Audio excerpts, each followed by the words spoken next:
Welcome to Design Thinking Philadelphia.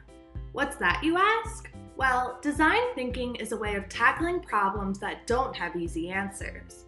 In DT Philly, you'll learn the steps and tools that designers and builders and inventors use to solve problems and make things better. Sometimes with big problems, it can be hard to know where to start, what to do, and how everything fits together. That's where design thinking can help. It gives you 5 steps you can use to break down any problem and work on it bit by bit. Let's look at an example. A group of first graders at Central Elementary School notice a problem at their school. Kids are supposed to throw away solid trash and liquid trash in different buckets when they clean up from school breakfast, but lots of people don't follow the rules.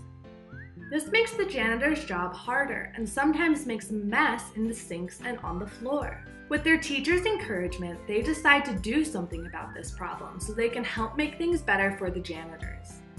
The student designers begin in the empathize stage, the first stage of the design thinking process. In this stage, they figure out all of the people who are hurt by the problem or are involved in some way. They do this to put themselves in other people's shoes and make sure they understand the problem from all different points of view, not just their own. Next, they try to learn everything they can about the problem in the define stage. They aren't thinking about solving the problem just yet. For now, their mission is to investigate all parts of the problem and collect as much information as they can. They talk to people who experience the problem, learn how people deal with it, and figure out why the problem exists in the first place. The define stage is extremely important. If the team doesn't do good research, they could end up designing something that doesn't actually solve their problem. Once they've done their research, the students are ready to start thinking about how to fix the problem in the ideate stage. They want to have different options for solving their problem, so they think up lots of creative ideas. Some of their ideas will seem pretty obvious, and others will be really crazy. All ideas are welcome at this stage. After they come up with lots of creative ideas, the team moves into the prototype stage. Here, the team takes their favorite brainstorming ideas and makes those ideas real by creating models of them. This shows them how their ideas might actually work in their classroom or school. The 5th and final step in the design process is the test stage. This is where student designers try out their prototypes with real people and see what happens.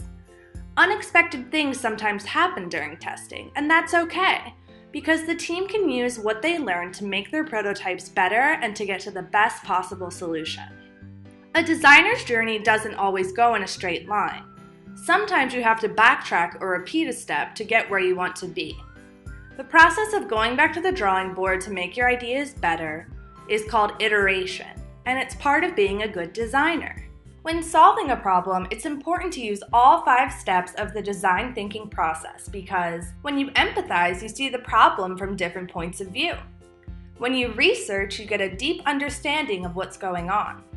When you ideate, you come up with many creative ways to solve your problem. When you prototype, you get your design ideas out of your head and make them real. And when you test, you find out what parts of your solution work well and what can be improved. Lots of people use design thinking to solve problems. What will you create with design thinking?